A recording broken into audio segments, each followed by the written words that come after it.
Hi, just wanted to do a quick screencast for you, as I said in the lecture, to show you where you can write or upload your blog entries, your small patches, your 3 patches that you're going to do for the formative reflective writing. So after this week, we've been in the sessions, so I've done one this afternoon with the group. You'll look like you're really getting stuck into planning your presentations and learning lots of things about paediatrics and how that relates to social exclusion, barriers and recommendations and quality of life. So hopefully you have really taken some new information on board and maybe thought about things you could change in practice if you're in that situation again. So think back over your practice and your placements and think if there's things you'd do slightly differently, or think about how it may change you in the future if you were to go on placement. So has this new knowledge changed the way you'd approach something? Those are the kind of things that are worth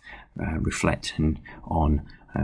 There's a slide in the PowerPoint in the introductory lecture that gives you a few ideas about things you can reflect on. Also have a look at learning outcome 4 for PASI. That's where it asks you to reflect on very specific things. So it needs to be shown that you're being critical of your learning, that you have ideas of how you change things in the future, and you've amalgamated a few ideas together.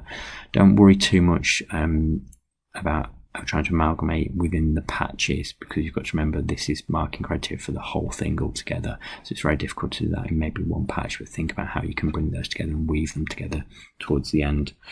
Right then, so that's some of the ideas about reflecting. Submit it, it's formative, it's there to get some feedback on. If you look down here on my groups, you'll see this is a student website. Ollie's logged in for me, so he's under Helen as a tutor. If you look at the staff details, there's 6 of us, I believe. Myself, Alison 2, Carol 3 tutors, Helen 4, Mel isn't doing the tutors reflections, and then we've got Dawn, Joe and Ian, so that's 7 altogether. 1, 2, 3, 4, 5, 6, 7. So 7 of us giving you feedback and also marking your assignment. So the same person will mark your assignment that has given you your feedback, and so you'll see who you've been assigned to here. So Helen, and then if you really want to, you can see that all the other people as well. So that's within their group. So to add your information, if you go to assessment information, and down here at the bottom, these are the examples from last year. So these examples all got 70 plus, if not 80 plus for a lot of these examples.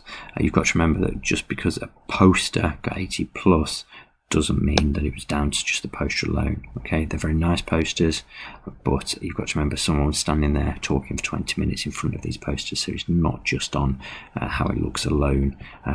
There's a lot of information that was given alongside those posters, so they're good examples, but you can't take them just on face value from there.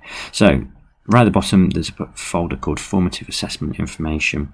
Within this, it's just telling you to look where your reflection tutors are.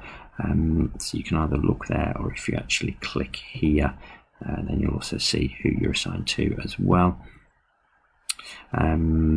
This is the template for the presentations if you want to use it. So it is your decision as a group when you're doing your formatives and presenting back in 2 weeks time.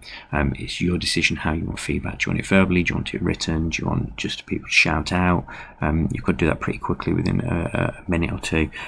There is a template here that you can use, so if you want to use this template, then this is what it looks like. So it links to learning outcomes, and it says, did this group critically evaluate the role of physio? Did they propose and justify recommendations?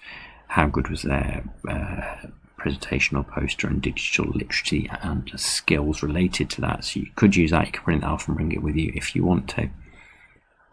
So as an aside, that's your feedback dates. This just happens to be up on my computer, but just to go over that again, these in blue are where your presentations are.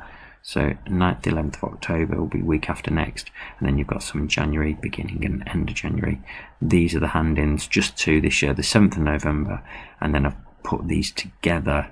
We'll see how that goes, and that means you get feedback a week earlier, so you've got 2 weeks to work on your feedback before you actually hand in here. So the hand in for the reflective assignment should be in your assessment diary, and it's around about 16th of January, but check your assessment diary. And post presentations, currently their timetable for the 8th and 9th of Feb.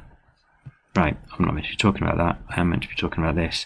So PASI reflection blog, go in here, you'll see that I've put, because I'm a nice person, the module aim and the learning outcomes, just to remind you, and also a copy of the assessment criteria that's too small to look at. So if you press here, it will pop up for you. Okay, so you're always thinking back to that. Also, there's a link there to the new reference guide for APA if you're using that, but I think you lot can still use the old one if I remember rightly. So go with what you're happy with. So for Ollie, I've just already entered his first blog, so to make sure it worked.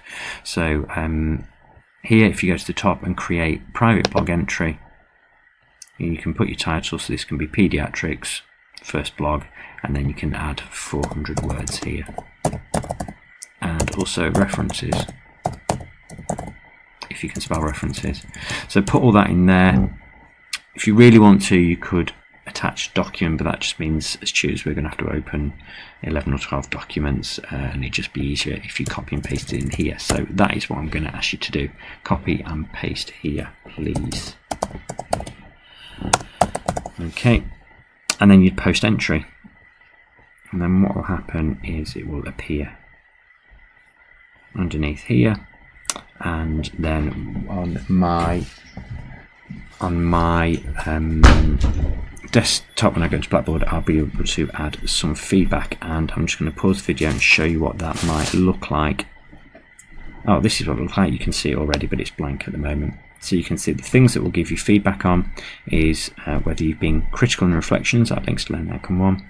Have you discussed a range of development areas? That might be tricky in each patch, but see if you can blend a few together and not just have one theme going through those 400. Definitely when you've got the 3 patches, then that'll come together a little bit more, and you will be able to hit that marking criteria once you've stitched it all together. And then also, have you thought about these new appreciations? You reflected on what you've learned this week, how it's maybe changed your approach to a certain part of your clinical practice. How are you going to then put that into plans for changing in the future? And then we can add any additional feedback. So there'll just be a few sentences in each one of those, and that'll be filled in by your tutor, and you should be able to view that within a week of the submissions. And that's it. The 3 of them will be left there, and then when it comes to summative, you can pull that together in a Word document, and it'll be a normal submission, Blackboard submission with Turnitin for your final reflective pieces. Okay, thanks for listening. That was only meant to be a minute or 2. I want to 8 minutes. I better stop. I'll see you all week after next. Thanks. Bye.